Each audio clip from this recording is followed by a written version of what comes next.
안녕하세요. ICAN TAT 1급 이번 시간에는 90일의 실무 수행평가 관련 내용 같이 보도록 하겠습니다. 이 부분을 같이 함께 하기 위해서는 한국공인회계사의 홈페이지에 최근 프로그램을 좀 설치를 해주셔야 됩니다.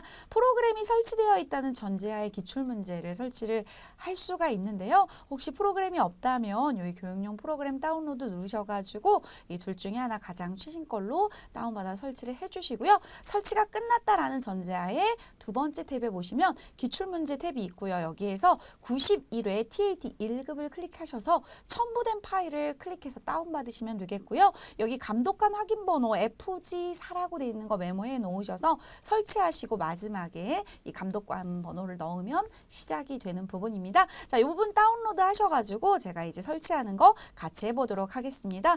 여러분 이렇게 다운로드 하시면 압축된 파일로 91회 착과가 보여지는데요. 압축 푸시고 나면 이렇게 실행 파일이 보여집니다. 따닥 더블 클릭해서 실행해 주시고 설치가 진행되는 걸 확인하실 수가 있습니다.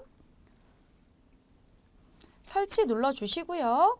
확인 눌러주시고요. 여러분 수험생 유의사항 한번 꼭 반드시 읽어주셨으면 좋겠고요. 설치가 다 진행이 되고 나면 이제 앞서 메모해 놓으신 감독관 번호 넣을 텐데요. 지금 여기 화면 보이시죠? 국가공인 AT 자격시험 더 좋은 스마트 A라고 되어 있는 부분에 감독관 확인 번호 FG4 시작 누르는 순간 이제 시험 시간이 쭉 카운팅 되기 시작을 합니다. 쭉 보셔가지고 내용 한번 살펴볼게요. 주식회사 대성실업 보여지고 있고요. 회계, 인사급여 그리고 우리 마지막에 법인 조정.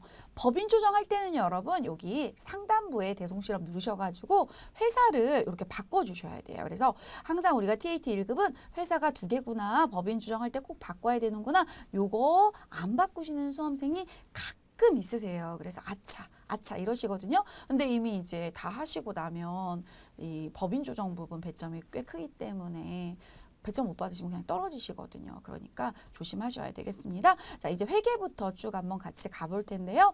여러분 앞서 압축 풀었던 부분에 보시면 문제지가 있어요. 문제지 파일 왼쪽에 열어놓으시고 프로그램 오른쪽에 놓으셔서 실제 시험처럼 비대면 시험 모니터로만 문제지가 띄워지거든요. 그래서 그거 보시면서 이렇게 쭉 가시면 되겠습니다. 주 대성실업은 의료기기 제조 판매하는 법인 기업이에요. 7기를 맞이하고 있고요. 실무 수행 유의사항 보도록 할게요. 메인 매출 전표에는 부가세 관련 거래, 부가세 관련 없는 건 일반 전표 입력을 해주시고요. 8번 타기정 대체에 걸어야 되는 거래는 8번 꼭 걸어주시고요. 채권, 채무, 예금에 대해서는 거래처 코드를 반드시 입력을 해주시고요. 자금관리 즉 받으러음, 지급어음 그리고 업무용 수용자 요 관련해서 추가 작업 진행하세요. 그러면 F3키 누르셔가지고 관련된 추가 작업 진행을 해주시면 되겠고요. 500번대와 800번대 구분해서 제조경비와 판관비로 나누어서 입력을 하실 때에 현재 회계 기준에 가장 적절한 계정 과목을 사용해 주시고요. 앞서 말씀드린 것처럼 5번 법인세 관리를 풀 때는 반드시 회사를 바꾸셔서 풀어주셔야 되겠습니다. 자, 1번 문제부터 보도록 하겠습니다. 먼저 1번은 퇴직연금 문제가 주어져 있네요. 미래에셋 생명보험에 DB형 퇴직연금에 가입했다고 합니다. 여러분 DB형은 불입하고 나면 차변에 뭘로 들어오죠? 퇴직연금 운용자산. 대변은요, 뭐 보통예금이나 돈 나간 거 이렇게 되거든요. 이제 그거 기억하시면서 한번 읽어볼게요. 근로자 퇴직급여 보장법에 따라 확정급여형 퇴직연금 제도의 최소 적립 비율에 맞춰서 퇴직금 추계액 우리 직원이 지금 모두 다 퇴직한다면 얼마 줘야 돼? 퇴직금 추계해봐. 그거 100%를 다 불입한대요.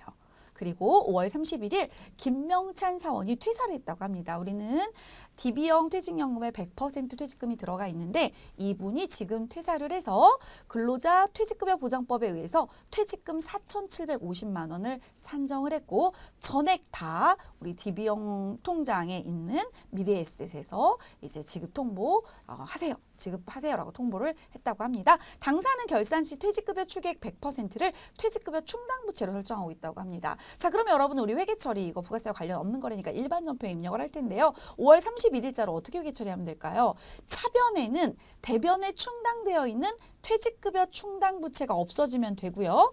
대변에는요. 그동안 우리가 불입할 때마다 차변에 뭘로 적어놨어요? 퇴직연금 운용자산으로 적어놨죠. 그걸 대변으로 감소시키시면 되겠죠. 그러면 퇴직연금 운용자산에 있는 그 2분의 퇴직금은 이제 은행과 이분관계로 넘어가게 되는 상황이 되는 거죠. 퇴직금 지급과 관련된 회계 처리를 지금부터 해볼 거고요. 퇴직소득세 원천징수세액은 고려하지 않는다라고 했으니까 한 줄짜리 회계 처리가 나오게 되겠습니다. 5월 31일자 일반 전표 입력으로 들어가셔서요. 차변에 대변에 있던 퇴직급여 충당 부채 끌고 옵니다. 비유동 부채의 감소가 되겠네요. 295번이고요. 금액은 제시되어 있는 4,750만 원 되겠습니다. 대변으로는 우리가 그동안 쌓아놨던 퇴직연금 운용자산, 그런데 얘는 채권, 채무, 예금은 거래처 코드 반드시 걸어라. 예금에 해당하는 거기 때문에 미래에셋 걸어주셔야 되겠습니다. 4,750만 원. 자, 이렇게 해서 회계 처리 마무리가 됐습니다. 두 번째 문제 보도록 하겠습니다. 두 번째는 전자세금 계산서가 보여지고 있습니다. 그럼 메인 매출 전표에 입력을 해야 될 것 같다라는 느낌이 오고요. 내용 한번 볼게요.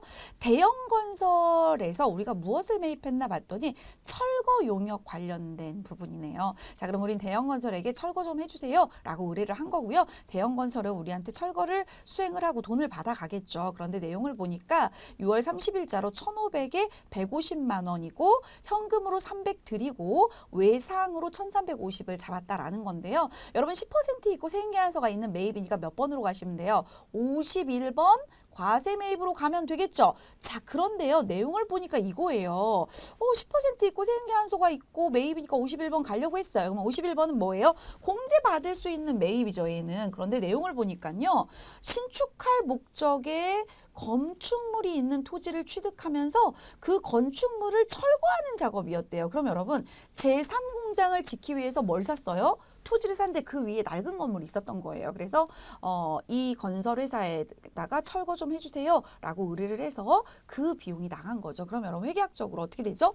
토지에 얹게 되죠. 토지를 본래 목적대로 쓰기 위해서 들어간 거니까. 그런데 토지에 회계 처리되는 토지의 자본적 지출은 우리 세법에서 매입세 공제가 돼요, 안 돼요? 안 되죠, 여러분. 따라서 몇 번으로 가요? 54로 가야 되겠네요. 51은 공제받을 수 있는 매입세고 54는 공제받을 수 없는 매입세에게 세금계산서를 처리할 때 하는 거죠. 따라서 토지의 자본적 지출로 54 불공 처리가 될 것이다. 자, 그러면 차변에는 토지로 회계 처리되는 금액이 1,500이 아니고 1,650이 될 거고요. 대변에는 현금 그리고 미지급금 회계 처리가 되겠죠. 프로그램 입력해 보도록 하겠습니다. 메인 매출 전표 입력에 6월 30일자로 기록해 주시면 되겠네요. 54 불공 10% 있고 매입세액이 있지만 매입세액을 공제받을 수 없는 부분이라 51로 못 가고 54로 갔고 그 이유는 그래서 면세 사업과 관련된 거가 기본적으로 들어왔는데 우리는 몇 번으로 바꾸시면 돼요? 0번 토지의 자본적 지출 관련된 거다. 분명은 철거비 세금계산서에 있는 거 넣어주시고요. 1,500에 150만 원에 대형건설 전자세금계산서는 전자입력 1번 할 것 이렇게 됐으니까 1번 걸어주시고 분계 복잡하니까 3번 혼합. 째려봅니다. 누굴 째려보냐면 계정 과목이 원재료로 자동 들어오니까 철거비 품명을 째려봐요. 너 원재료야? 아니다. 철거비야. 그런데 토지를 본래 목적대로 쓰려고 위에 있는 낡은 건물 철거하니까 토지값에 넣어야 된다. 그래서 토지에 1,650만 원이 회계 처리가 되고요. 101번 현금으로 세금계산서 하단에 300만 원 줬다고 되어 있고요. 대변에 상품이나 원재료가 아닌 외상이니까 미지급금으로 차액 1,350만 원 빨강색 글씨에 있는 걸 써주시면 되겠습니다. 그래서 여기에서 중요한 건 토지의 자본적 지출로 불공 처리를 내가 할 수 있는가 이게 중요한 부분입니다. 그 다음 문제 보도록 하겠습니다. 부가가치세 관리 문제에서 수정세금계산서가 항상 첫 번째 발행 문제로 나오고 있습니다. 영세율 전자세금계산서 관련된 서류가 보여지고 있는데요. 우리 회사가 주 성동 의료기기에게 7월 2일에 7천만 원의 영세율에 해당하는 세금계산서를 발행을 해주면서 외상으로 회계 처리를 했다고 합니다. 내용 한번 볼게요. 7월 2일에 제품을 공급하고 발급한 영세율 전자세금계산서이다. 그런데요. 담당자가 착오를 일으켰대요. 어떤 내용인가 봤더니 10% 과세로 발행할 거래를 0%로 했다는 거예요. 그럼 어떻게 하면 돼요, 여러분? 0%로 했던 거 마이너스로 제거하고 다시 10%로 플러스 하나 끊어서 수정세액계산서 2장이 나오게 되는 거래가 되는 거죠. 단 사유 6개 중에 하나는 착오로 잘못했어. 이거 걸어주시면 되겠고요. 수전 전자세액에서 발급 전송까지 가실 건데 결제 내역이라든지 전송일자 신경 쓰지 마시고 입력해 보도록 하겠습니다. 자, 그러면 원래 발행했던 7월 2일자 거 메인 매출 전표에서 쫓아가 보시면 얘가 요렇게 처리가 되어 있습니다. 요거 수정세액계산서 발급해야 되니까 체크하시고 상단부에 수정세액계산서 누르신 다음에 6가지 사유 중에서 뭐다? 기재사항, 착오 정정이다. 뭐가 잘못됐니? 했을 때 공급가액하고 세액에서 세액이 아예 없는 걸로 돼 있으니까 공급가액, 세액 이 부분을 선택해서 10%로 만들어주겠다. 자, 영세율은 어떻게 됐어요, 여러분? 마이너스로 지금 기록이 됐어요. 그런데 여기 영세를 뭘로 바꾸시면 돼요? 과세로 바꾸셔야 되겠죠. 따라서 11번 과세 매출로 그대로 엔터하면 의료기기 내려오고요. 7천만 원 넣는 순간 10%가 생기면서 7천에 700만 원 과세 세액계산서로 발행이 되겠습니다. 자, 이렇게 해서 확인 눌러주시면 자동으로 2개의 수정세액계산서가 나타나고요. 전자세액계산서 발급 및 전송을 하기 위해서 이렇게 4번째에 있는 요거 메뉴를 클릭을 하셔서 날짜 지금 해당되는 7월 2일자 거 하루만 입력해 주시고 요거 체크하시고 상단부에 전자발행 작은 막대 누르셔서 확인 눌러주시고 발행해 주시면 되겠고요. 긴 막대 아카데미 전자세액계산서 누르셔서 이렇게 빌 3652사가 나오면 로그인 하신 다음에 매출 조회 버튼 누르시면 이 2건 미전송으로 나오는 거 발행 누르면 전송 성공으로 바뀌는 것까지 마무리해 주시면 되겠습니다. 요거 닫기 하시고요. 조회 버튼 눌러보시면 전송 성공 뜨고요. 메인 매출 전표에서 조회 버튼 누르시면 이렇게 전자발행 여기까지 하시면 완벽하게 수행을 하신 겁니다. 자, 그 다음 문제 보도록 하겠습니다. 우리 TAT 1급은요. 항상 그 다음 문제가 누구죠, 여러분?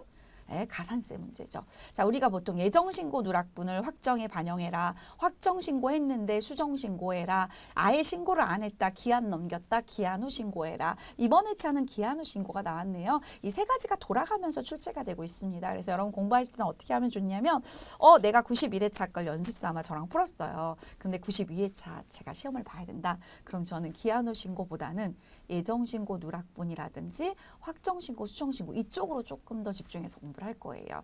출제자의 심리를 좀 파악을 해볼까요? 이걸 지난 회차에 냈는데 이걸 또 내기에는 좀 그렇지 않아? 이런 심리가 조금 50% 이상인 것 같아요. 그런데 또 나올 수도 있겠죠. 그렇지만 방금 저하고 풀었으니까 92회차 시험을 보신다면 아마도 그렇게 앞에 거 예정 기출문제 중에서 다시 한번 그걸 들으시는 게 좋을 것 같다라는 거죠. 가산세 무조건 맞추셔야 돼요, 여러분. 왜냐하면 가산세가 어렵긴 하지만 TAT 1급에서 이렇게 고정으로 나오는 문제다 보니까 반복 많이 하시면 다 가져가실 수 있습니다. 내용 볼게요. 매출 자료 누락된 거 볼게요. 제품 매출인데요. 10월 31일자 거하고 11월 26일자 거가 작성 일자로 보여지는데요. 여러분 요거 조심하셔야 되겠죠.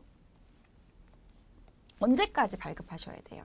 다음 달 10일까지가 마지노선이에요. 근데 여러분 다음 달 10일이면 언제예요? 11월 10일이잖아요. 요거 여러분 지연 발급에 해당이 되는 거죠. 자, 그 다음에 얘는요. 11월 26일이면 12월 10일까지는 해야 돼요. 그런데 1월 31일이면 언제예요, 여러분? 1월 25일 확정신고 끝나고 해요. 그럼 그건 뭐라고 해요? 우리가 미발급이라고 해요. 왜냐하면 나 발급했거든. 1월 31일 날 1월 25일까지 안 하면 그 뒤에 한 건 그냥 미발급으로 봐요. 그래서 가산세가 지연 발급 가산세 하나, 미발급 가산세 하나 나오는데 어디에다 가산세 때려요? 공급가액에 때리죠. 여러분 지연 발급은 프로그램에서 가산세율이 써져 있으니까 외우실 필요는 없는데 1% 공급가액에, 미발급은 더 세겠죠. 몇 퍼센트? 2% 자동으로 들어오는 거 확인하시면서 가시면 돼요. 자, 그러면 첫 번째 가산세가 세금계산서에서 나왔다라는 거 생각하시고요. 자, 이거 매출 누락분은 세금계산서가 있는 매출 누락분이니까 11번으로 둘 다 10% 있으니까 넣어주시면 되겠죠.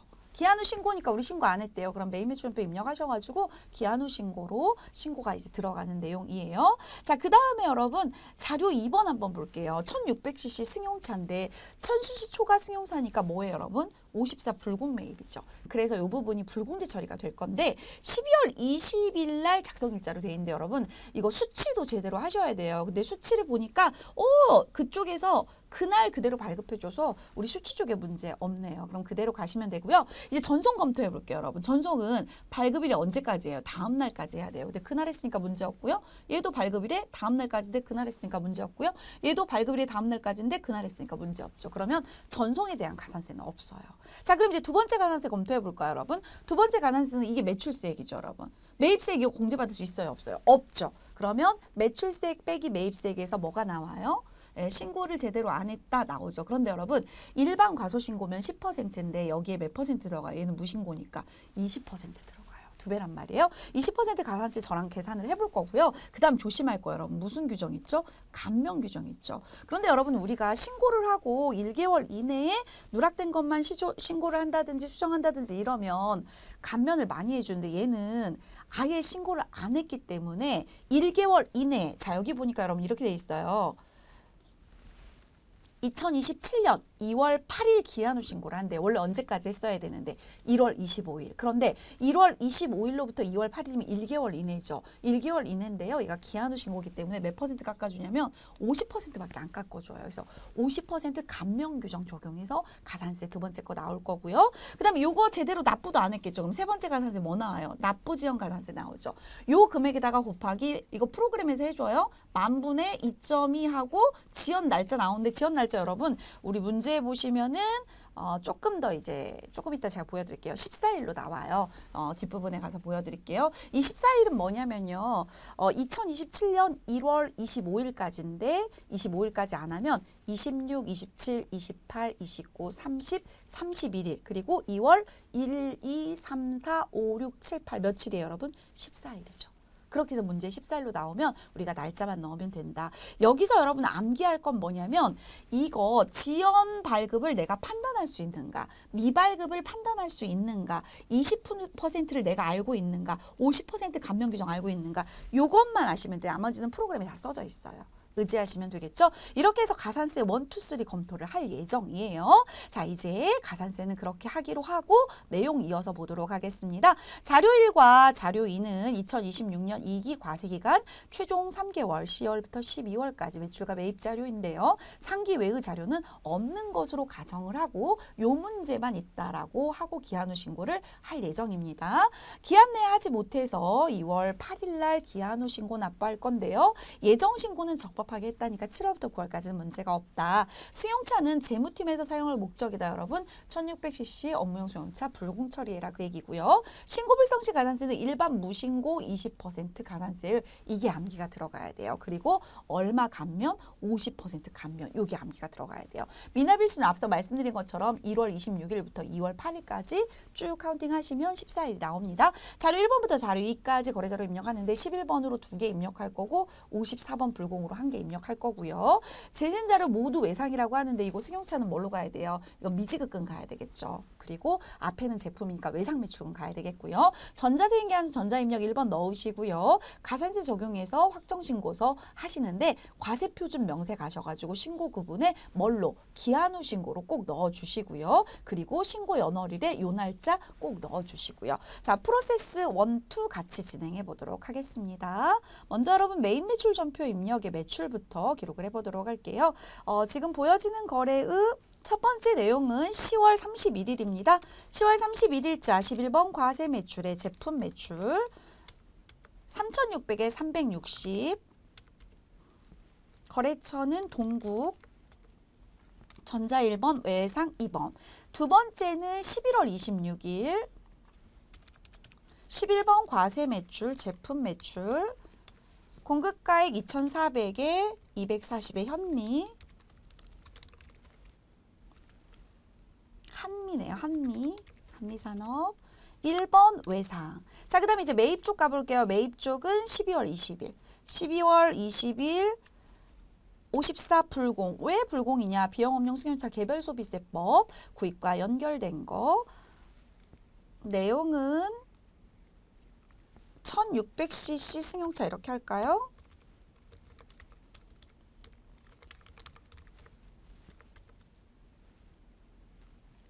900만 원에 190만 원. 거래처는 현대. 1번, 분계는 3번. 너 원재료냐고 훈명 째려봐요. 나 승용차인데 209번, 208번. 차량 운반구 대변에 253번 20900 플러스.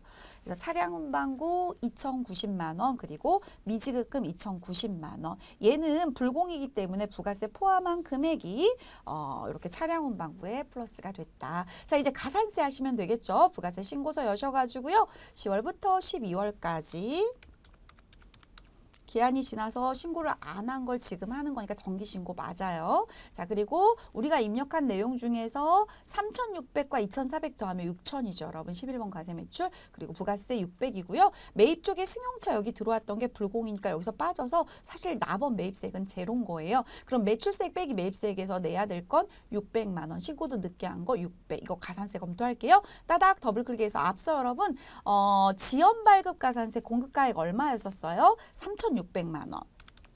자기가 알아서 1% 해주죠. 자, 그 다음에 두 번째 미발급 1월 25일 지나서 요거 2% 요건 얼마예요? 두 번째 거 2,400만 원 자동 계산해주죠. 36만 원과 48만 원 나왔고요. 그 다음에 이제 신고를 제대로 안 했어. 신고불 가보도록 할게요. 신고불은 하단에 무신고인데 일반 무신고 매출세액 얼마였었어요? 600만 원.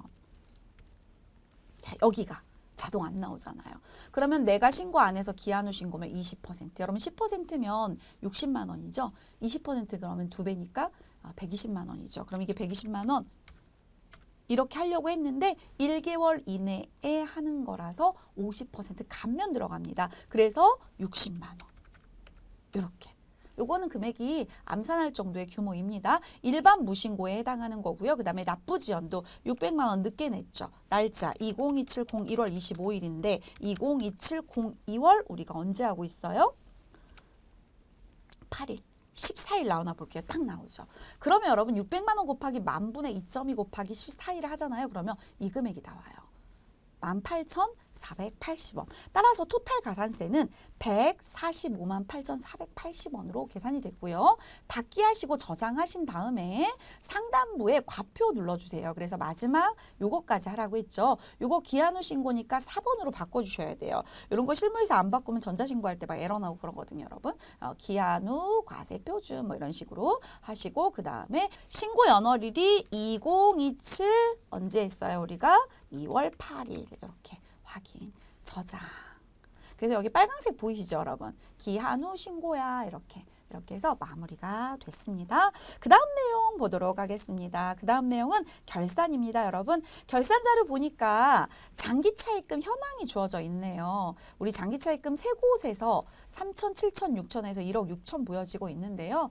차입은 2025년, 2022년이에요. 그런데 상환 한번 볼게요, 여러분. 첫 번째 거 상환이 언제예요? 내년 6월에 도래하죠. 그러면 비유동 부채에 해당하는 장기차입금을 뭘로 대체시키셔야 돼요? 유동성 장기부채로 대체시키셔야 되겠죠? 얘는 28년이니까 상관없고요. 얘는 2027년 11월 17일부터 3년간 균등분할 상환이니까 요거 3년으로 나누면 얼마 나와요, 여러분? 3육에서 2천만 원 나오겠네요. 그러면 2천만 원만 1년 이내로 도래하는 걸로 유동성 대체 해주셔야 되겠네요. 그러면 우리은행하고 국민은행 챙겨서 유동성 대체 해주시는 거 회계 처리 한번 해보도록 하겠습니다.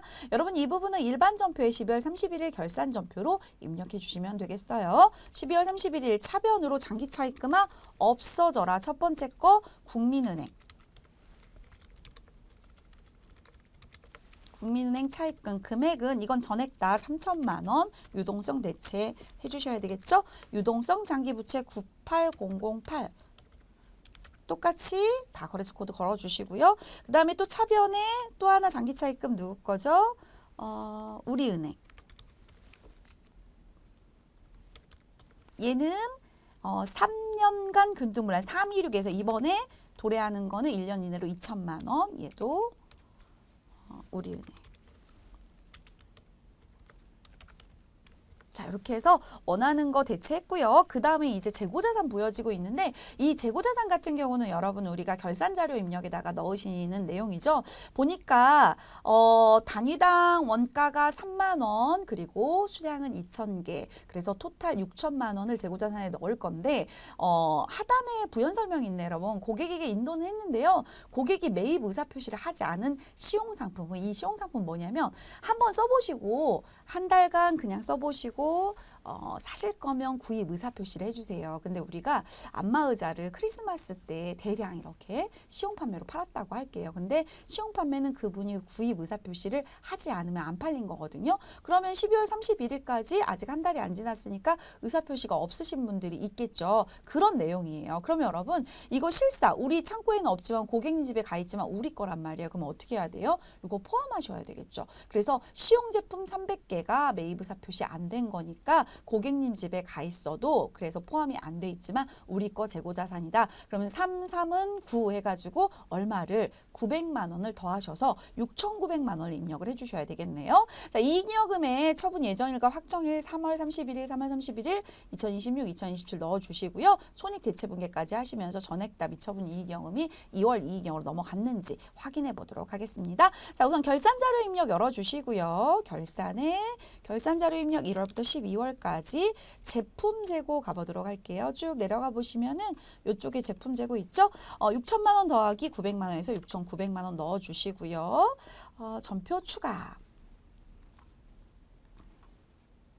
일반 전표에서 조회 버튼 누르시면 이렇게 이제 제품에 대해서 대체 분계된 게 보여지고 있고요. 이경험 처분계산서 가셔가지고 아니요 눌러서 업데이트 하신 다음에 2027 03월 31일 3월 30일 이렇게 넣어주시면 되겠죠. 자, 이렇게 해서 상단부에 전표 추가 누르시고 일반 전표에서 조회 버튼 눌러주시면 이렇게 미처분 이익여금이 마지막에 2월 이익여금으로 대체되는 것까지 모두 다 추가된 게 보여지고 있습니다. 그래서 우리 주어진 결산에 대한 문제도 모두 마무리하니까요. 이제 평가 문제 풀어보는 게 나오게 됩니다. 이런 평가 문제 한번 같이 풀어보도록 하겠습니다. 이런 평가 문제 푸실 때 우리가 기출문제를 몇 번 푸셨다면 아시겠지만 이 규칙을 지켜서 해주셔야 돼요. 한글 등 문자 금지해 주시고요. 숫자로만 이렇게 기록하시고 천 단위 구분기호는 넣어도 되고 안 넣어도 되고 모두 정답 처리됩니다. 답이 0이면 0으로 써주시고요. 음수면 마이너스 표시해 주시고요. 소점이 있다면 점을 찍어 주셔야 되겠고요. 답안에 몇 매 몇 건 몇 명인가 할 때 한글은 쓰지 마시고 이렇게 숫자만 넣어 주시고요. 거래처 코드를 묻는다면 101번 이렇게 입력하시면 안 되고 프로그램에 있는 5자리 그대로 넣어 주셔야 되겠습니다. 더존에서 답안란에 해당하는 거 복사 붙여넣기가 된다면 복사 붙여넣기 해주시고요. 수행과제 올바르게 입력하지 않았다면 여러분 항공회에서 모번 답안으로 내놓은 거하고 답이 일치되지 않겠죠. 일치되지 않으면 그건 이제 틀리는 거죠. 자, 우리 모두 다 맞췄는지 한번 같이 평가 문제 가보도록 하겠습니다.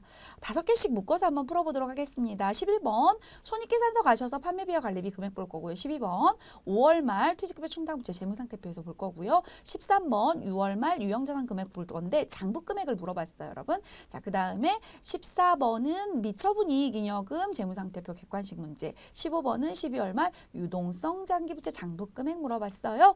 해당되는 거 답 찾아보도록 하겠습니다. 먼저 여러분 첫 번째 거 손익계산서 열어볼게요. 결산 쪽에 보시면 손익계산서에 당기니까 12월 말로 여시면 되겠죠. 판매비와 관리비 여기 있네요, 여러분. 6억 1,279만 1,050원 컨트롤 C 답안란에 컨트롤 V 해주시면 되겠습니다. 여러분 우리 1번부터 10번까지는 이론 문제고요. 11번부터가 이제 실무 문제가 되겠습니다. 6억 1,279만 1,050원 되겠습니다. 12번은 재무상태표 열어주시고요. 5월 말일자로 퇴직급여 충당부채 물어보고 있습니다. 비유동부채 가셔가지고 퇴직급여 충당부채 여기 있네요. 6억 1,788만 원. 그런데 여러분 요거 조심하셔야 돼요. 이거 답하시면 안 돼요. 왜요? 여기 한번 보세요. 원래 이렇게 딸린 식구들이 앞에 금액이 써지고요. 이게 예의 금액인데요. 여러분 우리 이론 공부하실 때 퇴직연금 운용자산 계정 과목 성격이 어떻게 되죠? 퇴직급여 충당부채의 차감 계정이에요. 자, 그러면 나는 퇴직급여 충당부채가 이만큼 있어. 근데 얘 밑에서 얘가 마이너스 치는 거예요. 그래서 여기가 뭐예요? 빵원이에요. 그래서 여러분 답은 이게 아니고 0으로 하셔야 돼요. 그래서 퇴직급여 충당부채의 장부금액은 0이다. 이게 조금 혼란스러웠을 수 있는 문제예요. 자, 그 다음에 13번은 6월 말로 조회하시는데 유형자산 장부금액 물어보고 있습니다. 유형자산은 여기 있네요. 4억 531만 원 되겠습니다. 컨트롤 C, 컨트롤 V. 14번은 재무상태표 12월 말로 바꿔주신 다음에 자본 하단 쪽으로 쭉 내려가 보시면 요 금액 있어요, 여러분. 1024, 326, 124하고 일치되는 거 답 있나요? 네. 4번에 정확히 일치가 되네요. 따라서 요건 객관식 문제니까 마우스로 시험 보실 때 시험 당일날은 4번을 클릭해 주시면 답으로 입력이 된 거예요. 자, 그 다음에 15번은 재무상태표의 12월 말 유동성 장기부채 요거 그대로 보시면 되겠네요. 여기 있네요. 5천만 원. 컨트롤 C, 컨트롤 V. 16번 보도록 하겠습니다. 16번부터 20번까지 쭉 이어서 볼게요. 16번은 역시나 재무상태표 그대로 여셔서 12월 말 재고자산 금액 볼 거고요. 17번은 전자세액계약서 발행 및 내역관리 7월 2일자 수정 입력 사유 코드 번호 볼 거고요. 18번은 이기 확정 부가세 신고서 과세표준 합계란의 금액 볼 거고요. 19번은 이기 확정의 고정자산 매입의 세액 볼 거고요. 20번은 이기 확정의 가산세 합계 금액 보도록 하겠습니다. 잘 풀리나요? 저도 여러분 요거 풀 때는 심장이 두근두근 거려요. 김혜수가 안 틀렸나? 이런 생각 하거든요. 안 틀리고 잘 풀렸으면 좋겠습니다. 16번 재무상태표의 재고자산 물어보고 있는데요. 그대로 올라가서 재고자산 한번 보겠습니다. 여기 있네요. 6,900만 원. 컨트롤 C. 답안란에 컨트롤 V. 17번은 전자세액에서 이렇게 열어놓고 푸시는 게 좋아요. 여기 사유가 몇 번이에요, 여러분? 1번이죠. 그러면 답안란에 1. 18번은 부가세 신고서 우리 열어놨죠, 여러분? 10월부터 12월 2기 확정 문제죠, 전부 다. 과표 합계 9번 란 요거 금액이요. 6천만 원이네요, 여러분. 9번 옆에 금액 6천만 원. 커서 안 거니까 60,000,000 6천만 원. 요거 헷갈리면 여러분 천단위 구분기호 한번 넣어볼게요. 여기다 또 소수점 넣으시면 땡 틀렸다고 하니까 정확히 천단위 구분기호 넣어주세요. 6천만 원. 자, 19번 같은 경우는 고정자산 매입 세액 물어보고 있어요. 여기죠. 190만 원 커서 가네요. 컨트롤 C, 컨트롤 V. 20번은 가산세 합계 금액 커서 가네요. 컨트롤 C, 컨트롤 V 얼마예요? 145만 8,480원 되겠습니다. 자, 이렇게 해서 모두 다 문제를 풀어봤고요. 이제 원천징수 관리 파트 문제 같이 만나보도록 하겠습니다. 김성문 씨의 주민등록 등본이 보여지고 있는데요. 이분이 세대주시네요. 세대주 성명이 이분 이름하고 똑같고요. 배우자, 부모, 자녀님이 있으신데요. 나이는 여러분 프로그램 입력하면서 제가 보여드리도록 할 거고 요 관련된 소득 제한 한번 보도록 하겠습니다. 김성문 씨 사원 등록 자료에 세부담 최소화를 위해서 가족들을 넣어주시는데요. 배우자 이민님은 퇴직 소득 금액, 여러분 퇴직 소득 금액을 얼마 초과하면 안 돼요? 100만 원 초과하면 안 돼요. 그러면 이분은 기본공제 150만 원 못 받으세요. 왜요? 퇴직 소득이 많으셔가지고. 자, 아버지 김도영 아버님은 양도소득 금액 이것도 얼마까지예요? 100만 원까지예요. 오, 딱 100이니까 괜찮아요. 자, 그 다음에 어머니 박영숙 여사님은 장애인 복지법에 따른 장애인 코드 1번 걸어주시면 되겠고요. 총급여 어머니가 많으셔요. 총급여는 딱 얼마까지예요? 500까지예요. 그럼 어머니도 안 돼요. 소득 제한에 걸렸기 때문에 기본공제 150을 못 받으시면 장애인 추가공제도 못 받으세요. 자, 그 다음에 자녀 김민주는 해외 유학 중으로 별거하고 있고 소득은 없다. 괜찮아요. 자녀분은 해외 유학 중이어도 부양가족 등재할 수 있고 나이만 안 걸린다면 소득이 없기 때문에 괜찮죠. 그러면 실제로 배우자분하고 어머니분이 부로 표시가 될 거고요. 나머지 분들은 문제없이 표시가 될 건데 나이도 이제 볼 거예요. 자, 그런데 여러분 저는 이거 입력할 때 소득 제한은 이렇게 따졌지만 나이를 먼저 쭉 한번 프로그램에 입력할 수 있도록 주민번호를 쭉 넣는 편이에요. 그러면 주민등록번호를 얘가 인식을 해가지고 20세가 초과되거나 60세 이상이 안 되거나 그러잖아요. 그러면 부로 얘가 바꿔버려요. 보여드릴게요, 여러분. 그래서 그렇게 연습하시는 게 좋아요. 그래서 그거 입력한 뒤에 소득 요건을 판단하시는 게 딱딱 끊어서 공부하는 좋은 방법이에요. 자, 제가 소득 제한 생각하지 않고 쭉 한번 넣어보겠습니다. 김성문 씨 세대주 맞으시니까 1번 그대로 두시고요. 배우자 있으시니까 3번 코드 넣으실 거고 배우자는 나이 제한 없으니까 당연히 받을 수 있는 걸로 우선은 뜨는 거예요. 이민희님. 자, 이분이 86년생이잖아요. 그러면 20세 이하도 아니고 60세 이상도 아니지만 배우자라고 뜨죠. 왜요? 나이 안 걸리니까 그래요. 배우자 코드는. 자, 그 다음에 부모님, 나의 부모님 1번 직계존속, 소득자의 직계존속. 자, 부모님 우선 60 이상으로 갔는데요. 김도영 아버님이 54년생이신데 60 이상이 맞냐라는 거죠. 프로그램이 걸러줘요. 계산기 두들길 필요 없어요. 맞으시네요. 70 이상이세요. 그래서 경로우대 추가공제까지 현재로서는 해당이 된다라는 거죠. 자, 어머니도 한번 해볼게요. 55년생이세요. 박영숙 어머님. 자, 어머님도 70 넘으셨어요. 자, 다른 거 소득 제한 없다라는 가정하에 이렇게 푸시면 되거든요. 4번 직계비속 자녀도 20 이하로 걸어볼게요. 김민준 자녀님 12년생이세요. 어때요, 여러분? 나이 다 문제 없으세요. 자, 그러면 소득 제한 검토하신 것만 부로 바꿔주시면 되는데 배우자님 못 받으세요. 그래서 0번 부. 왜요? 퇴직 소득 금액이 100만 원 이하여야 되는데 110만 원이어서 부. 자, 그 다음에 어머니 박영숙 여사님은 실제로 이제 장애인이시기도 하지만 총급여는 얼마까지? 근로소득이나 총급여라는 글씨로 주어지면 500까지. 근데 550이라서 부 이렇게 되는 거예요. 장애인 못 받으세요. 그래서 이제 나의 부양가족으로 김성문 씨의 부양가족으로는 요렇게 조건이 되는 거죠. 자, 그 다음 문제 보도록 하겠습니다. 그 다음 문제는 사업소득 원천징수가 출제가 됐습니다. 이소영님을 01500 코드로 입력해 주시면서요. 내용 한번 볼게요. 90년생 분이신데 배우시래요. 캐스팅을 우리 회사에서 해서 홍보를 하기 위한 영상 제작하고 출연료를 지급을 했대요. 900만 원. 7월 달 귀속으로 7월 31일에 소득자, 사업소득자 등록하고요. 우편번호 입력 생략하고요. 사업소득자로 입력을 해보도록 하겠습니다. 이런 문제는 다 맞추시는 문제, 쉬운 문제에 해당합니다. 자, 먼저 인사급여 쪽에 보시면은 사업소득자 입력이라는 메뉴에다가 코드가 01500 코드로 넣어주시고 이소영 사업소득자님 주민번호 넣어주시고요. 자, 여기는 배우 코드 940302 친절하게 이 코드까지 줬네요. 자, 그리고 우편번호 생략하고 주소 넣겠습니다. 서울시 강남구 강남대로 464.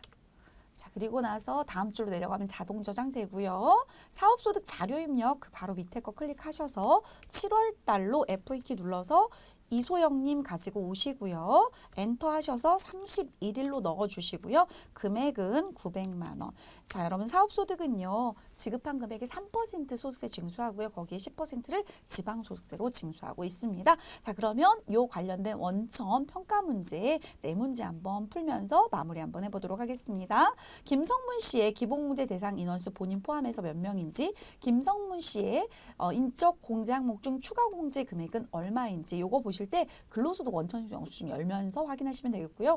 57번 자녀세액 공제 금액은 얼마인지, 이소영 사업소득 자료 입력에서 차인 지급액은 얼마인지 보겠습니다. 자, 먼저 메뉴 중에서 근로소득 원천징수 영수증 열어보도록 할게요. F2키 누르셔서 연말 쪽에서 계속근무자 가지고 오는데요. 김성문 씨 선택해서 가지고 오시면 우리가 사원 등록에서 입력했던 내용들이 들어옵니다. 자, 본인 1명, 그 다음 부용가족 2명이니까 총 몇 명이에요, 여러분? 3명. 이렇게 해서 답은 3으로 산출해 주시면 되겠죠. 답안란에 본인 포함 부양가족 수는 몇 명인가? 3 이렇게 하시면 되겠고요. 22번 문제 같은 경우는 추가공제 항목인데 여러분 여기 추가공제 초록 색깔 이 글씨 보이시죠? 여기에서 요거 경로우대 100만 원 그리고 없네요. 그죠? 그러면 여러분 100만 원이 답이네요. 자, 여기 어머니는 왜 안 됐어요? 소득 제한에 걸려서 부했기 때문에 추가공제도 못 받으시는 거죠. 자, 그 다음에 23번 같은 경우는 자녀세액 공제. 여기 있네요, 여러분. 25만 원 컨트롤 C, 컨트롤 V. 자, 그 다음에 24번 같은 경우는 사업소득 차인 지급액. 여기 있죠, 여러분. 870만 3천 원. 컨트롤 C, 컨트롤 V. 법인세 관리 파트 만나보도록 하겠습니다. 주어진 문제 한번 보도록 하겠습니다. 주 경일산업은 중소기업으로 사업연도 20기를 맞이하고 있습니다. 임대보증금 간주입금, 재고자산 평가 조정, 퇴직연금 부담금 조정, 가산세 계산서, 세액공제 조정 명세서 3번 및 최저한세 조정까지 하면서 5문제 출제됐습니다.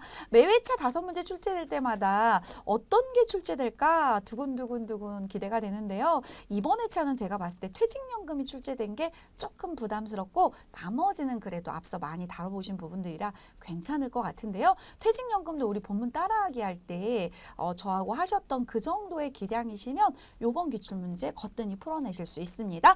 자, 문제 1번부터 보도록 하겠습니다. 임대보증은 간주입금 조정인데요. 자료 1번에는요. 토지와 건물 관련된 내용과 부속 토지 관련 자료들이 이제 나오고 있습니다. 여러분 토지와 건물이 전기 이전에 이제 취득이 됐고요. 취득원가에 자본적 주질이 포함되어 있다고 하는데 내용을 보니까 4억 7천만 원하고 5억 3천만 원인데요. 감가상각 2개 건물에 6,500 있고요. 토지 300평방미터 그리고 건물의 연면적 1,200평방미터인데 여러분 우리 본문 따라하기 할 때 임대보증은 간주입금 조정에 토지는 사용한다 안 한다? 안 한다. 자, 그럼 건물만 가지고 입력을 해보시면 되겠고요. 건물 같은 경우는 주 1번이 달려 있는데요.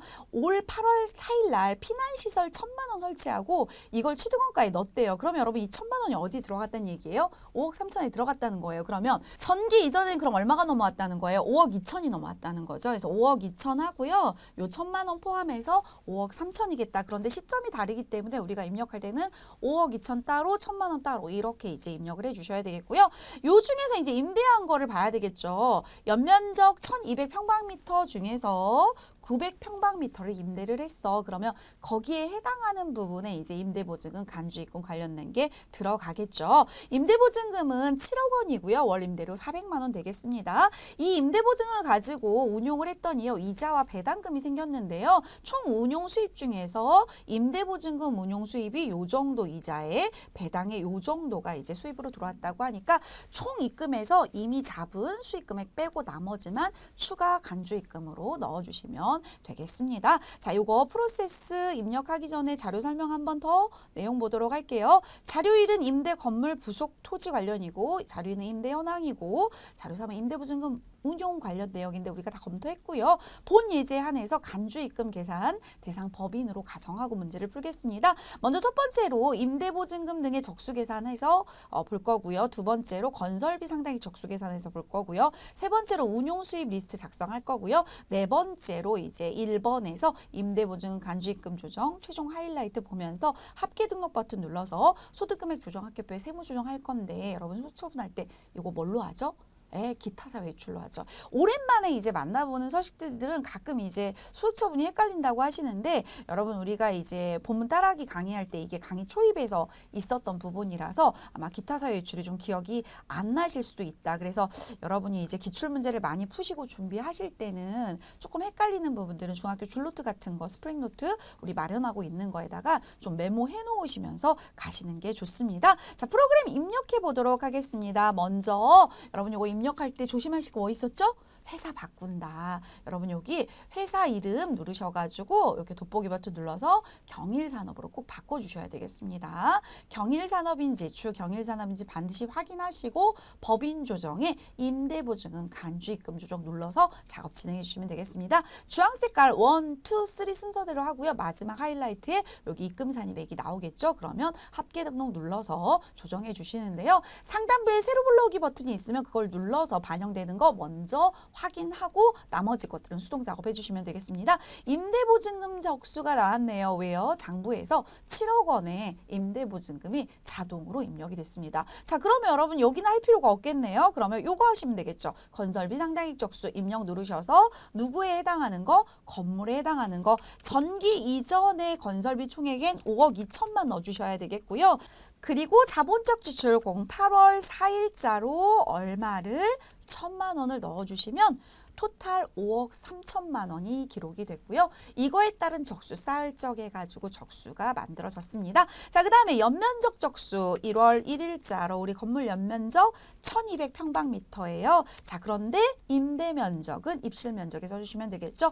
900평방미터다. 그러면 이렇게 1200평방미터 중에서 900평방미터에 해당하는 부분이 계산이 되면서 건설비 상당액 적수가 또 마무리가 됐습니다. 자, 여러분 최초 화면, 당초 화면으로 돌아갑니다. 그러면 여기에 건설비 상당액 적수 들어와 있고요. 여기에 임대보증금 적수 들어와 있고요. 이제 운용 수입만 잡으시면 되겠네요. F2키 눌러서 먼저 이자 수익 가지고 오겠습니다. 계정 과목 금액은 토탈 230만 4천 원인데 이 중에서 보증금 운용 수익이 198만 5천 원이야. 그래서 기타에 31만 9천 원이 자동으로 써졌고요. F2키 눌러서 배당금 수익 쪽에 토탈 계정 금액은 262만 5천 원인데 운용 수입은 212만 5천 원이고 나머지 기타에 50만 원 자동 계산됐습니다. 상단부 1번으로 가보니까 임대보증금 적수 빼기 건설비 들어간 건 빼줄게. 그리고 나서 이게 매일매일 쌓을 적이 되다 보니까 365로 나눌게. 그리고 나서 현재 여러분이 공부하는 시점에 91회차 시점은 이 이율이 3.1%예요. 계산했더니 951만 4,454가 나왔는데 이미 우리가 이 건에 대한 운용 수입을 411만 원 잡았으니 그거 빼고 나머지 얼마만 540만 4,452만 입금으로 추가로 넣어. 그래서 입금 조정 들어가야 되겠죠.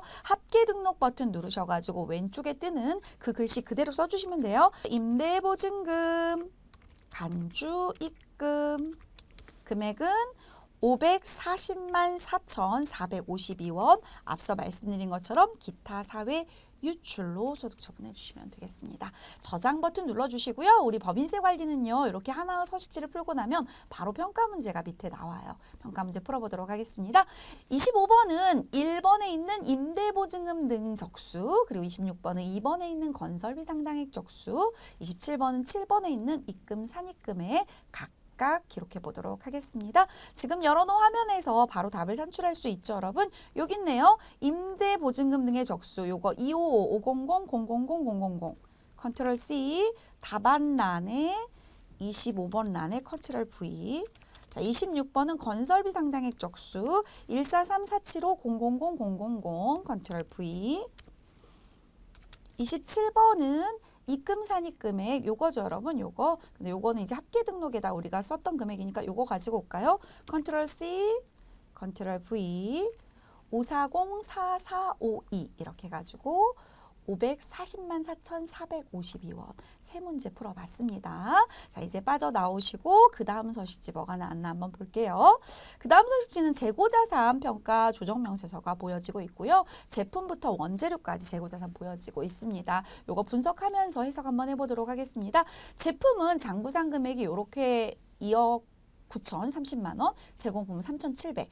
그리고 원재료는 1억 3,930만 원. 요게 여러분 우리 장부에 써져 있는 재고자산 금액이에요. 자, 그런데요.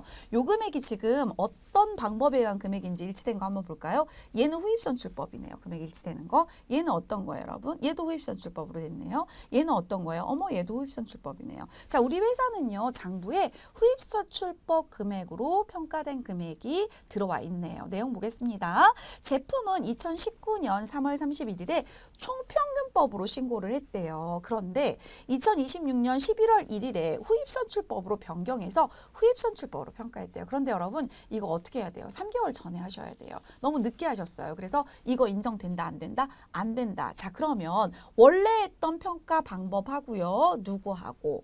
예, 임으로 지금 하신 거니까 선입선출법하고 그중에 누가 가요? 맥시멈이 가죠. 그러니까 얘가 가겠네요, 여러분.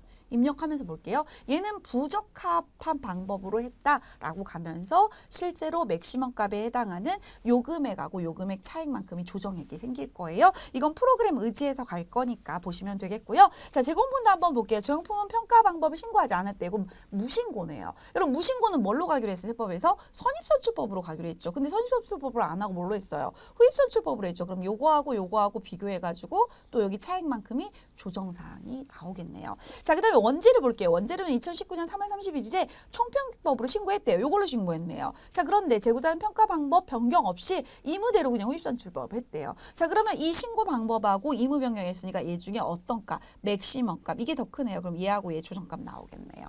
그래서 여러분 지금 보시는 화면에서 이 조정값들이 어떻게 나오는지 저하고 이제 비교하면서 보실 거고요. 전부 다 부예요, 여러분. 부적합해, 부적합해, 제대로 안 했네. 그래서 조정사항이 나올 겁니다. 1, 2 작업 진행할 건데요. 평가 방법 검토하는 거 이거 부 제대로 안 했네. 부적합하네. 그리고 조정금액 여기 판단하면서 갈 거고요. 프로그램이 의지해 줍니다. 각 건별로 할 거니까 하나, 둘, 세 건의 조정이 나올 예정입니다. 자, 프로그램 들어가 보도록 하겠습니다. 수험생분들께서 재고자산 나오면 좋아하세요. 왜냐면 이게 다른 서식지보다 쉬워요, 여러분. 자, 법인조정에 재고자산 평가조정명세서 과목별 세무조정 가시고요. 주황색 1번에서 적합한지 부적합한지 여부 판단하는 거예요. 자, 제품 볼게요, 여러분. 신고일 언제 신고했어요, 여러분? 2019 03월 31일. 이거 2026년 11월 1일이라고 쓰면 안 돼요. 안 돼요. 기간을 지키지 않았기 때문에 너무 늦게 했기 때문에 아예 그게 받아들여지지 않아서 최초의 신고일로 쓰셔야 되고요. 그 다음에 신고 방법을 최초의 총평균법으로 했대요. 그러면 4번.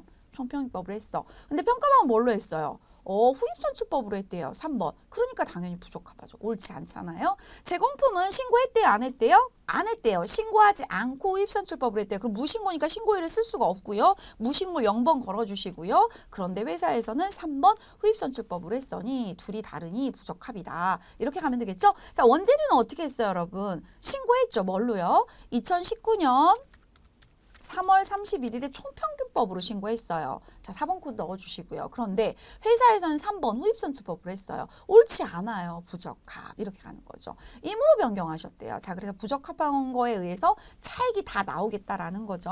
자, 개정 과목 넣어볼게요. 먼저 여러분 F2키 눌러서 제품부터 넣어볼게요.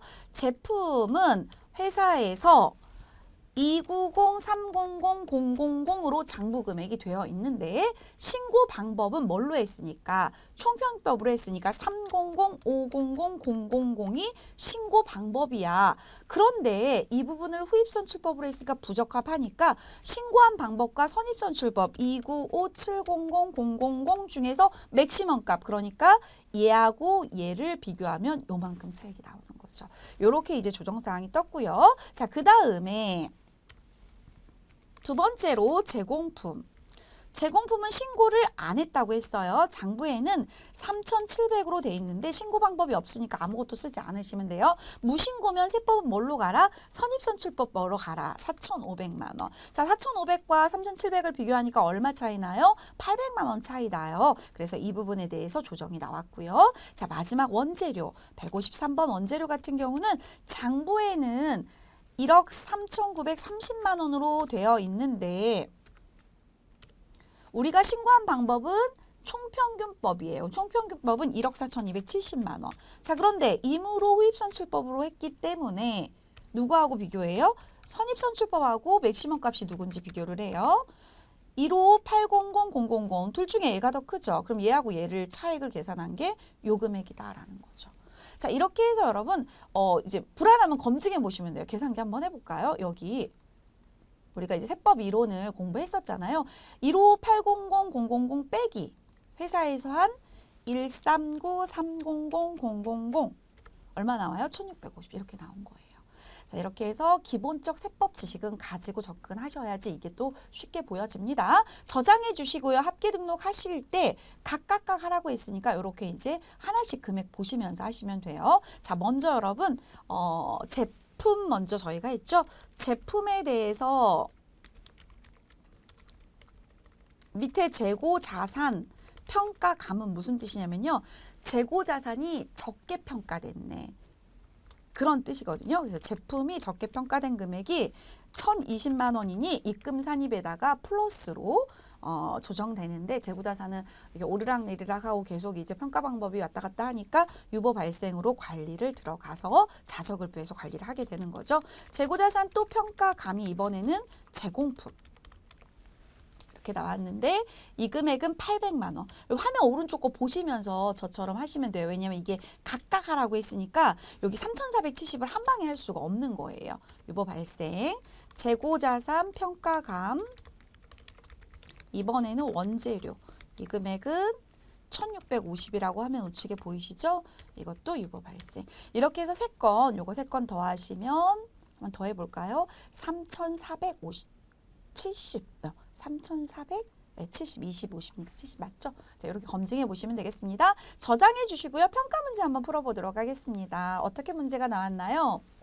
자, 28번부터 볼게요. 28번은 재고자산 평가 조정 계산에 18번 조정액은 얼마인가? 그리고 요거 제품이고요. 그리고 29번은 제공품의 조정액은 얼마인가?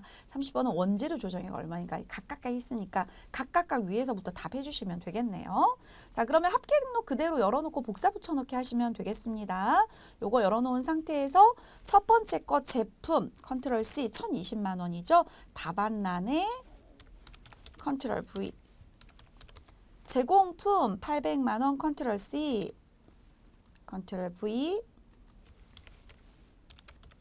그리고 1,650만 원 원재료 컨트롤 C, 컨트롤 V. 됐죠, 여러분? 자, 어렵지 않게 풀어낼 수 있는 문제였습니다. 그 다음 세 번째 조정사항 보도록 하겠습니다. 얘가 이제 조금 어렵죠. 그런데 여러분 이것도 평이하게 나온 거예요. 어떻게 꽈놓은 거 뭐 이런 건 없는 것 같고요. 실제로 여러분이 퇴직연금을 어느 정도 기출문제를 풀어내셨다면 이번 회차도 풀어낼 수 있겠다라는 생각인데요. 내용 한번 해석해 보도록 할게요. 여러분 우리 자적을표 보여지는데 퇴직급여 충당부채가 기말에 2억 343만 8,170원이 이제 전기에서 넘어온 상황이 됐어요. 이게 전기 거예요. 자, 그리고 퇴직연금 운용자산 이게 마이너스로 써져 있는 자리는 여러분 제가 본문 따라하기 공부할 때 요 자적을표 요 자리가 뭐로 우리가 소득처분한 거라 그랬죠? 유보 발생. 유보 발생으로 이렇게 지금 재고자산 앞서 해보신 거 유보 발생으로 유발 제가 이렇게 말씀드리는데 그걸로 하시기에 증가 자리로 온 거예요. 그런데 입금 자리에 있는 거는 플러스로 오는 거고요. 손금 자리에서 조정하신 건 마이너스로 오는데 퇴직연금 그 불이백을 전부 다 송금 산입해 주잖아요. 단기에. 그게 바로 오른쪽에 송금 산입 자리에 있던 게 전기에 요렇게 이제 유보 발생으로 된 거고요.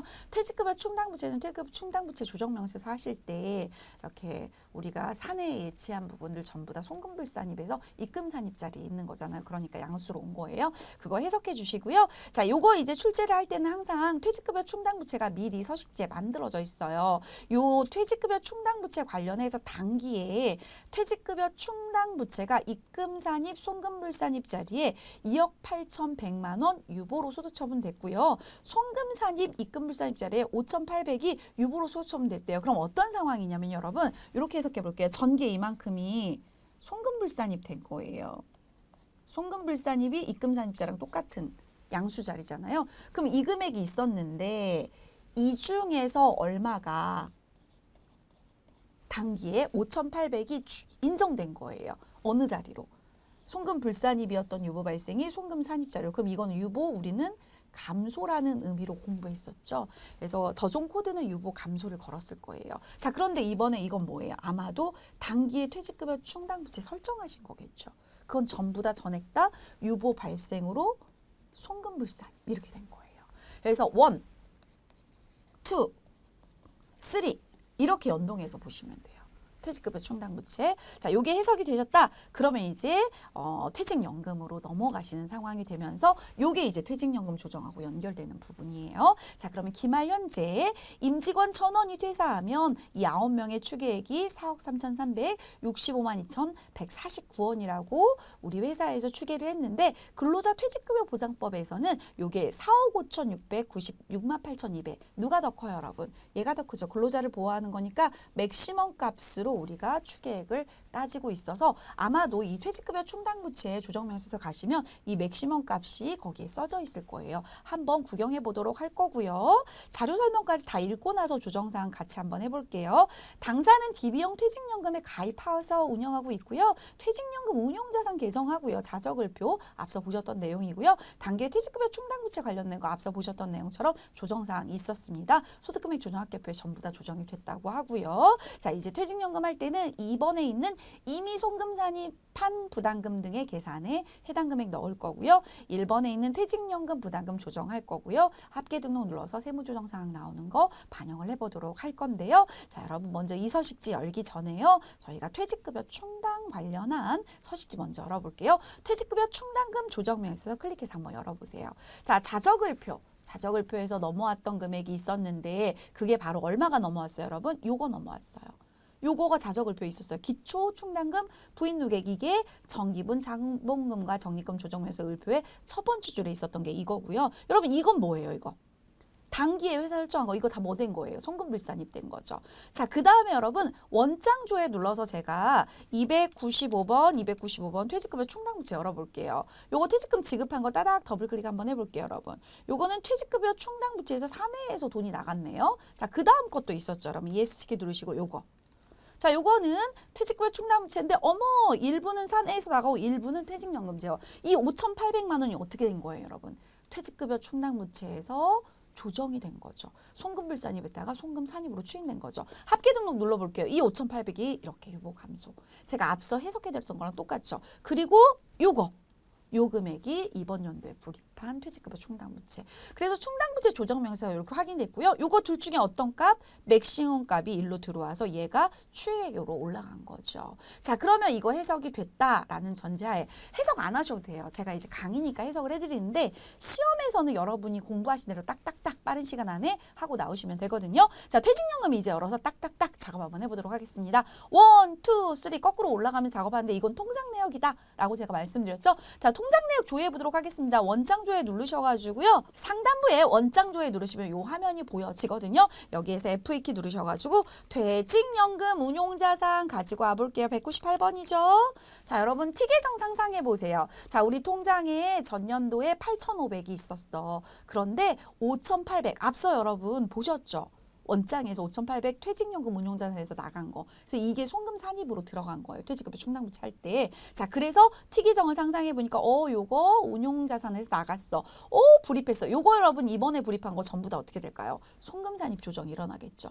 9,300은 송금산입 조정이 일어나겠네. 자, 그러면 여러분 통장 잔액은 그래서 어떻게 됐다? 이거 더하기 이거 빼기 해서 1억 2천이더라. 그 내역 써주시는 거예요. 자, 이거 T계정 메모해 놓으신 상태에서 이제 입력 들어갈 거고요. 자, 그럼 제가 질문할게요. 자, 우리가 이렇게 불입을 하면 이걸 송금 산입으로 유보 발생해 놓잖아요. 근데 이걸 이렇게 주면 어떻게 해요? 퇴직연금 조정은? 이걸 다시 송금 불산입으로 유보 감소로 하게 되겠죠.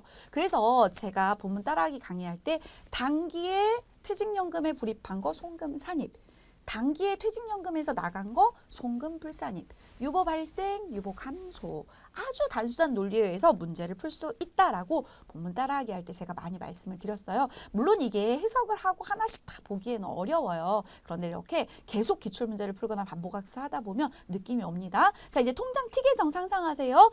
겁나 쉽습니다. 자, 1번 얼마 넘어왔어요? 작년에 통장에서 8,500 넘어왔어요. 자, 그런데 중간에 누가 퇴직해서 얼마 줬어요? 5,800 줬어요. 그런데 이번에 통장에 얼마 집어넣었어요? 9,300 불입했어요. 그래서 1억 2천이에요. 쉽죠? 자, 그 다음에 주황색 2번은 여기에 썼던 거 한 번 더 쓰시면 돼요. 해약액 5,800 찾아갔어요. 됐죠? 그래서 이 금액이고요. 그리고 여러분 요거 기초퇴직연금 충당금 및 전기말 신고 조정에 의해서 송금 산입한 거, 요게 여러분 자적을표에 써져 있던 돈덩어리 기억나세요? 자적을표에 얼마 써져 있었어요, 여러분? 우리 퇴직연금 관련해서 8,500 써져 있었죠. 여러분 정기 거 자적을표 보세요. 자료 8,500 써져 있었죠. 그게 뭐예요, 여러분? 정기에 내가 불입한 거니까 송금 산입.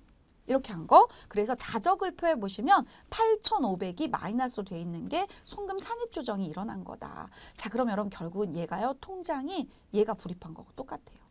그렇죠? 요거는 해약한 거, 요거는 불입한 거, 요거는 전년도에 송금 산입한 거. 자적을표에 있던 거. 자, 그러면 주황색 2번도 클리어. 그럼 여기에 의해서 자동으로 써지는 것들이 자동 써졌어요. 이거 어떤 거였죠, 여러분? 맥시멈 값. 앞서 여러분 퇴직급여 관련해서 퇴직급여 추계액에서 두 가지 중에 맥시멈 값이 이 금액이었었잖아요. 456, 968, 200 요 금액 들어온 거고요. 그리고 여러분 요거 장부상 기말 잔액, 그리고 여기요, 여러분. 요거 별표. 요게 뭐예요, 여러분? 세법상 부인 누계액이에요. 근데 요게 우리가 쓰지 않았는데 자동으로 들어왔네요. 그러네요. 근데 요거 여러분 검토하셔야 되겠죠. 이거 어떻게 검토하시냐면 계산기 한번 열어볼게요. 제가 이제 질문해 볼게요. 여기가 뭐냐면 퇴직급여 충당금 자리예요. 충당금 연동되는 자리인데 단기말 부인 누계액이 전기말하고 연동이 되겠죠. 자, 퇴직급여 충당부채 전기말 부인 누계액 자적을표 얼마였었어요? 맨 위에 서식지에 얼마 써 있어요? 203 438 170 써 있죠. 이게 전기에 부인돼서 넘어온 건데요. 이번에 우리가 퇴직금 주면서 얼마 추인한 게 두 번째 서식지에 퇴직급여 충당부채 송금산입이 얼마 써져 있어요? 5,800 써져 있죠. 그럼 이건 어떻게 해야 돼요? 빼야 되겠죠. 부인했었는데 송금으로 산입해서 추인했어. 그래, 그러면 5,800은 빼자. 자, 그런데 이번에 또 퇴직급여 충당부채를 불입하면서 두 번째 서식지에 뭐 있었어요? 입금 산입, 송금 불산입에 2억 8,100만 원 있었죠. 이게 이번에 또 송금 불산입 된 거잖아요. 그러면 이건 어떻게 해야 돼요? 더해야 되겠죠. 그래서 논리적으로 푸시면 돼요. 요만큼이 넘어왔는데 요만큼은 송금 산입했고 요만큼은 다시 송금 불산입. 얼마예요? 4억 2,643만 8,170원이 이번 단기말 부인 누계액이 되는 거예요. 그럼 여기에다가 노란 색깔 계산기에 있는 거 그대로 써주겠습니다. 426, 438, 170. 요게 좀 어려우면 요거가 이제 조금 연습이 들어가야 되는 부분이고 나머지는 통장 내역 생각하시고 논리 생각하시면 되겠습니다. 이렇게 해서 여러분 요 금액까지 쓰고 나면 이제 조정이 다 마무리가 된 부분인데요. 여러분 여기에서 우리가 또 놓친 게 있나 한번 검토해 볼까요? 자, 요거 없었고요. 요거 없었고요. 요것도 없었고요. 빈자리. 네, 놓친 거 없네요. 자, 그럼 합계 등록 눌러볼까요? 그러면 여러분 지금 우리가 이번 연도에 퇴직연금 운용자산에 불입한 돈 9,300은 단기에 불입한 거 전부 다 송금 산입으로 인정해 주겠어. 국가에서 막 장려하는 거예요. 외부에다가 퇴직연금 넣으세요. 근로자 보호하기 위해서. 장려하니까 송금 산입 인정해 주겠다. 이게 단기에 넣으신 거예요. 퇴직연금으로. 퇴직연금 불입액. 통장 이번 연도 불입액 얼마? 9,300. 요거 뭘로? 유보 발생으로 소득 처분했다가 전년도에도 여러분 이게 어떤 거였었어요? 전년도에 이게 얼마예요? 8,500이었던 거죠. 그러다가 이 왼쪽 안 써져 있어도 이거 챙겨야 돼요, 여러분. 왼쪽에 퇴직연금을 연금 운용자산에서 지급한 거 있었죠. 송금 불산입 이렇게 해서 상쇄 처리가 되는 거죠. 5,800만 원. 이렇게 하고 이번에 여기는 뭐예요? 유보 감소. 그래야 자적을표에서 관리되던 게 없어지고 생기고 없어지고 생기고 없어지고 이렇게 되는 거예요. 이렇게 해서 정리했습니다. 저장. 평가 문제 어떤 게 나왔나 한번 보도록 하겠습니다. 세 문제네요. 31번 보겠습니다. 단기말 부인 누계액 4번에 있는 거 얼마인지 그리고 송금 불산입 유보 감소 방금 하셨던 거 얼마인지 송금 산입 유보 발생 얼마인지 그대로 가시면 되겠죠. 간단하게 답안 산출할 수 있습니다. 자, 먼저 여러분 거꾸로 풀까요? 우리가 이 창을 열어놨으니까 제가 31, 32, 33 여러분 33번이 뭐였냐면 이거죠. 요거 유보 발생 송금 산입 컨트롤 C 9,300만 원 그리고 여기는 요거죠. 5,800 유보 감소 송금 불산입 이렇게 되는 거죠. 5,800 자, 그리고 31번은 요 창 닫으시고요. 저장하시고 닫기 하시고 4번에 있는 단기말 부인 누계액 물어보고 있는데 요게 이제 중요하다고 했잖아요. 그래서 여기 물어보고 있는 값이네요. 핵심 엑기스를 물어보고 있습니다. 이렇게. 그래서 31, 32, 33 답을 했는데요. 31번은 4억 2,643만 8,170원 이렇게 되겠고 32번은 5,800만 원 되겠고 33번은 9,300만 원 되겠습니다. 오히려 퇴직연금이 처음에 공부할 때 저랑 같이 본문 따라하기 할 때 너무 어려워요. 질문 많이 들어오거든요. 이 두 서식지가 여러분한테 사이트에서. 근데 이렇게 계속 기출문제 풀다 보면 기계적으로 할 만합니다. 이렇게 또 피드백을 하셔서 제가 볼 때도 하실 수 있을 것 같습니다. 저장해 주시고요. 그 다음 문제 보도록 하겠습니다. 그 다음 문제는 가산세액 계산서인데요. 과거에 문제 많이 나왔었어요. 자, 먼저 소모품비 29만 원, 비품 550, 수수료 비용 350, 수수료 비용 180, 50. 이거 전부 다 얼마? 3만 원 초과 거래예요, 여러분. 그러니까 이 부분에 대해서 가산세 검토해봐라. 지금 그건데요. 내용을 판단해봐야 되겠죠. 일반 과세자면 세금 계산서도 발행할 수 있고 신용카드 매출 전표와 현금 영수증을 부가세를 구분 기재할 수도 있는데 현금 영수증을 우리가 받았다고 합니다. 정규증명서류니까 문제 없죠. 얘 가산세 대상 아니고요. 자, 비품 같은 경우도 일반 과세자니까 세금계산서, 현금 영수증, 신용카드 매출 전표 영수증 받으셔야 되는데 어머 간이 영수증 받으셨네요. 이것 때문에 가산세 2% 부담을 하셔야 되고요. 수수료 다 3만 원 초과인데요. 소득세법상 원천징수 대상 사업소득을 원천징수 적설이 하고 원천징수 이행상은 신고서로 세금 신고하시면 문제 없습니다. 그래서 얘도 가산세 아니고요. 자, 이것도 공인중개사 간이과세자인데요. 요거 송금하시고 송금명세 제출하시면 가산세 대상 아닙니다. 따라서 비품 550만 원만 2% 가산세 검토하시면 되겠고요. 자, 이번에 있는 가산세 보도록 할게요. 7월 일용직 지급명세서 미제출. 이건 뭐냐면 제가 이제 기업 실무할 때 7월 달 거 일용직 지급명세서를 언제까지 제출하셔야 되냐면 8월 말까지 제출을 하셔야 돼요. 그래서 이걸 제출을 안 하면요, 여러분 가산세가 있는 거예요. 그래서 해당되는 란에 가산세율이 있으니까 볼 건데요. 제출 기한으로부터 1개월 이내에 제출하면 깎아주거든요. 근데 얘는 1개월 경과했기 때문에 감면이 안 될 거고요. 주식 등 변동 상황도 역시나 법인세 신고할 때 변동이 되면 요 변동 상황 명세서 관련된 걸 넣으셔야 되는데 이걸 누락했대요. 근데 누락은 했지만 제출 기한으로부터 1개월 이내에 제출하면 감면해줘서 낮은 세율로 적용을 할 거 제가 보여드리도록 하겠습니다. 가산세 대상 내역을 가지고요. 자료 모두 건당 한 건당 모두 한 건당 금액이고 자료 1과 2 가산세 검토했고요. 경과일수 파악해서 감면 규정까지 적용해 볼 텐데 요거 비품 가산세 나오고요. 이거 두 개 다 가산세 있는데 얘는 감면 규정 검토하시면 되겠습니다. 입력해 보도록 하겠습니다. 여러분 법인 조정 메뉴에 보시면 법인 조정 2가 있어요. 여기에 가산세가 있거든요. 법인 조정 2로 넘어가시고 가산세 계산서 눌러주시면 되겠습니다. 3만 원 초과에 해당하는 지출증명서류 제대로 수치 안 한 거 먼저 해볼 텐데요. 여기 있네요, 여러분. 지출증명서류 제대로 수치 안 한 거 비품 550만 원. 그럼 저절로 알아서 2% 가산세를 계산해서 11만 원 계산이 됐습니다. 쭉 내려가 보시면 또 일용직 지급명세서가 있거든요. 여기 있네요. 일용근로 미제출 금액 얼마였었냐면 3,700만 원.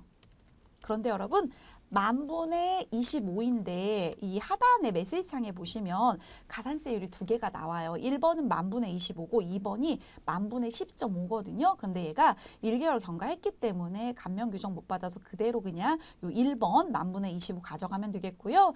그 다음에 주식 여기 있죠, 여러분. 주식 변동 상환명세서 미제출 관련된 금액이 얼마냐면 누락 지출이죠, 여기. 얘는 2천만 원 누락했대요. 그래서 2천만 원. 이 부분이 지금 하단의 메시지창 보시면 가산세율이 1000분의 11번 그 다음에 1000분의 5 2번인데 1개월 이내 제출이니까 2번으로 이렇게 바꿔주시면 돼요. 그러면 토탈 가산세가 얼마 나왔어요, 여러분? 30만 2,500원 나왔어요. 그래서 가산세에 대한 검토가 마무리가 됐습니다. 그러면 이 부분에 대한 문제 한번 볼게요. 저장하시고요. 관련 문제 보니까요. 세 문제 나왔네요. 지출 증명서류 미수치 가산세가 얼마인지 그리고 일용직 관련된 미제출 지급명세서 가산세 얼마인지 주식 변동상환 누락 제출한 거 가산세 얼마인지 순차적으로 그냥 답하면 되겠네요. 34번은 11만 원 컨트롤 C 컨트롤 V 35번은 92,500원 컨트롤 C 컨트롤 V 36번은 10만 원 컨트롤 C 컨트롤 V 이렇게 되겠습니다. 자, 이제 마지막 법인세 관리 문제 보도록 하겠습니다. 마지막 문제는 세액공제 조정명세서 3번과 최저한세를 검토하는 세액이 나왔나 봐요. 세액공제가. 내용 볼게요. 신규 투자설비 전자세금계산서 내역입니다. 우리가 기흥물산에다가 조립장비를 4월 30일에 5억에 5천만 원의 매입세금계산서로 보여지고 있는 자료인데요. 세무조정 참고 자료 한번 이어서 보도록 하겠습니다. 방금 보셨던 세금계산서는요. 공장 증설에 따른 조립 장비에 투자한 내역인데요. 본건에 대해서 통합투자세액공제를 받을 수 있는 부분이라 통합투자세액공제 일반 코드에 의한 걸 받으려고 합니다. 기본 공제 세액공제율 10%를 적용한다고 하는데 앞서 여러분 얘가 얼마짜리였었어요? 5억짜리였었죠. 거기에 10%가 5천만 원이다 생각하고 푸시면 되겠죠. 추가 공제는 없는 것으로 가정하고요. 여러분께서 지금까지 소득금액 조정 합계표에 합계 등록에서 반영을 했지만 이 문제에서는 요거 가지고 전체적으로 일괄적으로 풀어달라라고 돼 있으니까 입금산입금액, 송금산입금액 요 금액이 맞는지 보시고 당기순이익은 아마 결산서에서 넘어올 거니까 일치가 될 거고요. 요 금액으로 안 맞다면 수정해서 넣어주시면 되겠습니다. 첫 번째 세액공제 조정명에서 3에다가 단기공제대상세액 요거 통합투자세액공제 일반 넣어주실 거고요. 5천만 원 넣을 거고요. 기입력된 자료 무시하고 요거 지금 보여지는 당기순이익, 입금산입, 송금산입 요거 가지고 소득금액 내역을 작성을 해주시고 법인세 과세표준 세액조정계산서에서 과세표준 산출세액을 요 근거로 작성을 하시면 되겠다라는 거고요. 최저한세 검토해서 적용 여부 검토해서 혹시 최저한세에 걸리는 게 있다면 그 부분을 제거하시는 내용들까지 제외되는 거 확인할 거고요. 세액공제 조정면에서 3번에 단기공제세액 2월에 계산하는 거 넣어줄 거고요. 미공제세액 요거 최저한세 검토하면서 반영할 거고요. 세액공제 조정면에서 3번에 산출된 공제세액을 공제감면세액 합계표에 넣어보면서 작업 마무리해 보도록 하겠습니다. 자, 여러분 우리 법인세 첫 번째 메뉴에 가보시면 법인조정 1에 가보시면 여기 세액공제 조정면에서 3번 코드에 의한 서식이 보여지고 있습니다. 요거 누르시고요. 쭉 이제 그 관련된 거 한번 가보도록 하겠습니다. 지금 우리가 해당되는 부분이요. 통합투자세액공제 쭉 내려가시면 있어요. 여기 있네요. 통합투자세액공제 가로 열고 일반이라고 되어 있는 거 있죠? 이제 요거와 관련된 거 하시는 건데 5억 원의 10%인 5천만 원 넣어주시고요. 그리고 요거 단기공제세액 및 2월액 계산 이 부분에 대해서 우리가 최저한세 검토하시면서 갈 예정인데요. 먼저 여러분 최저한세는 조금 이따 보시도록 하시고 여기에서 F2키 누르신 다음에 요거 통합투자세액공제 이렇게 선택해서 가지고 오시면 돼요. 그리고 다시 1번 화면으로 가서 저장 버튼 눌러주시고요. 자, 그러면 우리 순서 1번에서 세액공제 조정명에서 3번에 요거 관련된 거 입력했고요. 그 다음에 2번 볼게요. 기입력된 거 무시하고 각 사업연도 소득금액을 지금 제시된 표에 의해서 볼 텐데요. 어디로 가시냐면 법인조정 2 메뉴로 다시 가시면 요 서식지가 있어요. 법인세 과세표준 및 세액조정계산서 여기 가셔가지고 세로 불러오기 한번 눌러볼게요. 확인하시면 단기순이익 들어오죠. 3억 3,500, 08만 334. 334원 일치가 되고요. 요거 여러분 입금산입은 2억 1,000으로 바꿔주시고요. 송금산입은 그대로 두시면 되겠네요. 그래서 요게 맞아야 돼요. 394, 080, 334 이게 문제지에 제시된 거하고 금액이 똑같아야 돼요. 자, 요렇게 하신 상태에서 저장 눌러주시면 이 서식지가 저장이 돼요. 이걸 하는 행위는 왜 그러냐면 3번에 있는 최저한세 조정을 하기 위해서 그래요. 이제 최저한세로 넘어가 볼게요, 여러분. 최저한세 조정계산서에 가셔가지고 상단부에 세로 불러오기 버튼을 누르면 여러분이 작업하셨던 내용에 의해서 수동으로 이렇게 2억 1,000 수정하신 걸로 들어와 있죠. 쭉 해서 최저한세가 검토됐는데요.